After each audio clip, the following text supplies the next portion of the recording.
anak SD dan SMP dilarang menggunakan HP. Nanti kalau masih ada anak SD dan SMP pakai HP, lapor gubernur, nanti dijemput dibawa ke barak militer. Jangan Ibu Sofiani putus asa Bu mendidik anak. Ya sudah terima beres, masukin barak militer aja. Bu Sofi tanggapannya. Nggak putus asa sih ya Pak. Kalau menurut saya sih emang kalau ada jalan, kalau ada tempat yang memang bisa dinaungin sama mereka nih dari pemerintah, kenapa tidak dimanfaatkan? Kalau emang buat kebaikan para pelajar ini, daripada kita ngarepin dari pemerintah, anggota dewan yang sibuknya nggak tahu ngapain, mendingan kita ikutin aja tuh program yang udah pasti. Iya.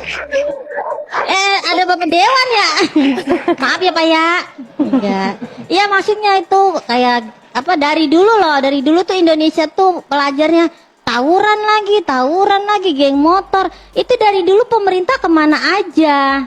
Kenapa sekarang pas ada program Pak Dedi langsung lah maaf ya, katanya beginilah melanggar HAM lah begitu kan Pak.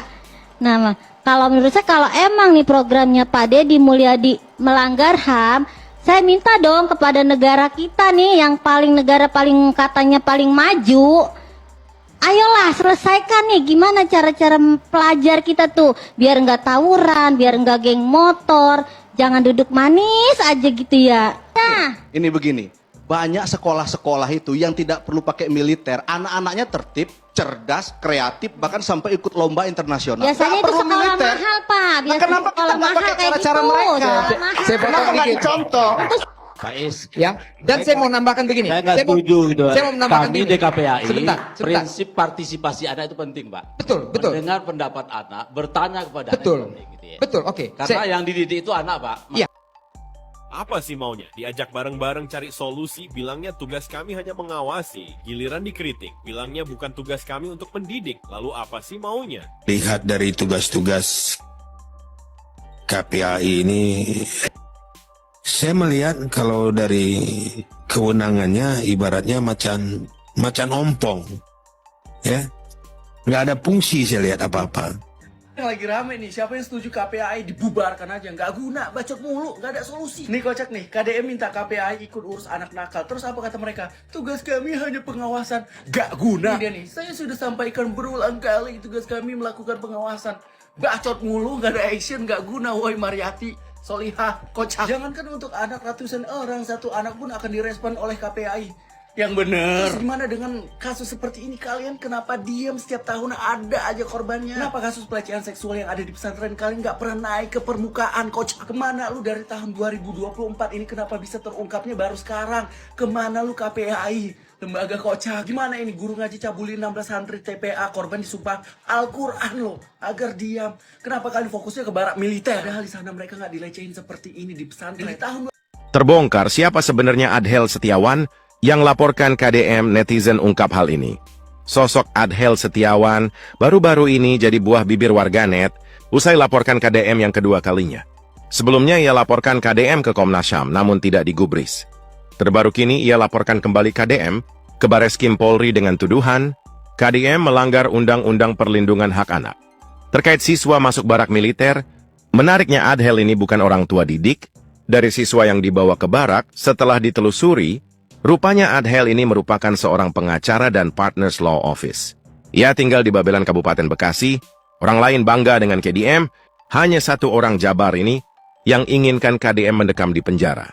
Viralnya video tersebut, netizen pun beragam berikan komentar negatif untuk Adhel Setiawan ini. Kurang kerjaan Adel, kalau enggak suka sama Gubernur Jabar, tinggal pindah provinsi aja, ujar netizen. Dan masih banyak lagi yang berikan komentar negatif untuk Adhel. Berani sekali melaporkan Gubernur Jawa Barat, tempat tinggal Anda di Bekasi. Gimana itu? Keblinger Pak, itu bukan masalah berani atau nggak berani sebetulnya. Ini terkait dengan supremasi hukum menurut saya. Pasal 27 ayat 1 Undang-Undang Dasar juga, segala warga negara itu wajib menjunjung tinggi hukum tanpa terkecuali, termasuk KDM. Ya kan, harusnya ketika dilaporkan begini jangan resisten. Maksudnya bilang itu orang caper. Nah ini gimana? yang pinter banyak di Jakarta, Pak. Tokoh pakar di Jakarta. Tadi peting di Jakarta Garut, Pak. Tidak bisa mereka menyelesaikan yang ada di Jakarta lagi, apalagi Indonesia. Kalau punya komitmen dan konsistensi untuk menjaga anak, dan kalau ngomong perlindungan anak, Pak, lindungi anak Indonesia dari geng motor, lindungi anak Indonesia dari game online, lindungi anak Indonesia dari makanan yang beracun, lindungi anak Indonesia dari eksimer, dari obat-obatan yang dibeli 10.000 4 biji, lindungi anak Indonesia dari ciu, lindungi anak Indonesia dari berbagai kekerasan dalam hidupnya, lindungi mereka, buat aturan, buat kebijakan, lakukan tindakan yang nyata dan terukur, bukan hanya bicara. Negeri ini tidak akan hanya selesai dengan kata-kata. Kalau ngelihat statementnya Pak Adel ini ya, gue jujur sangat-sangat penasaran gitu. Gue ngebayangin ya, anaknya Pak Adel ini pasti anak idaman orang tua banget gitu. Anak yang nurut banget sama orang tua, anak yang tidak pernah membantah apa kata orang tua gitu ya. Boro-boro mau tawuran, berantem, nongkrong-nongkrong, minum-minum beralkohol gitu. Nggak mungkin, nggak mungkin. Bolos sekolah aja nggak mungkin gitu loh, ya kan? Anaknya Pak Adel ya. Pak Adel nggak pengen buka kelas gitu, Pak? Coaching gimana caranya mendidik anak yang baik dan benar gitu, ya Pak? Kalau buka kelas saya mau ikut, Pak Adel. Negara-negara maju yang pendidikannya maju nih, Finlandia dan lain sebagainya, nggak ada satupun menggunakan instrumen militer. Ini Deddy Mulyadi nggak paham ini falsafah.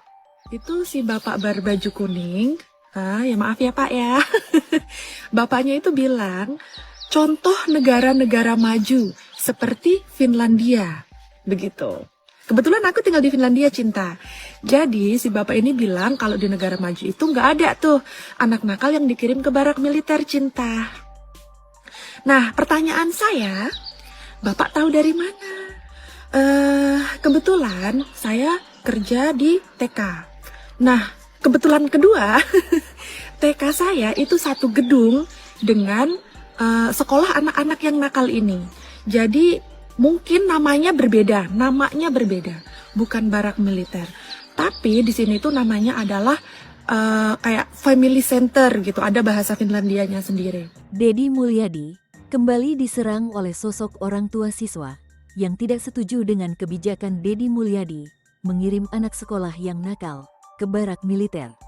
Awal narasi yang dibangun oleh Adel Setiawan ini adalah pelanggaran hak asasi manusia terhadap anak. Adel mengatakan, Gubernur Jawa Barat Deddy Mulyadi sudah melakukan pelanggaran berat dan pantas untuk dipenjara.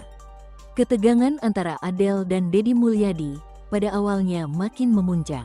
Namun, setelah Adel ini diundang untuk menyuarakan argumennya di salah satu stasiun TV, Adel Setiawan ternyata bukanlah warga asli Provinsi Jawa Barat, melainkan warga negara Jakarta. Adel Setiawan sontak langsung malu dan wajah terlihat pucat karena identitas aslinya dibongkar oleh host salah satu stasiun TV itu. Dan ternyata muncul banyak asumsi liar bahwa Adel Setiawan adalah orang suruhan dan dibayar untuk menjatuhkan citra dan nama baik Deddy Mulyadi sebagai Gubernur Jawa Barat. Maaf ya, saya nggak setuju loh sama Bapak. Nanti anak yang keluar barak militer bakal bikin geng. Jangan loh Pak, itu kata Bapak ngasih ide loh Pak. Jangan bikin rusuh kita loh Pak, ibu-ibu. Nah makanya kalau menurut saya, ayolah bareng-bareng nih Bapak Kaseto, yang KPAI, Bapak maaf tuh yang Bapak yang ganteng tuh. Nah tolonglah bareng-bareng loh kita kaji dulu nih, prosesnya ya. gimana. Jadi kalau udah ada hasilnya, efektif atau tidak, barulah mau di stop atau mau diberhentiin itu terserah.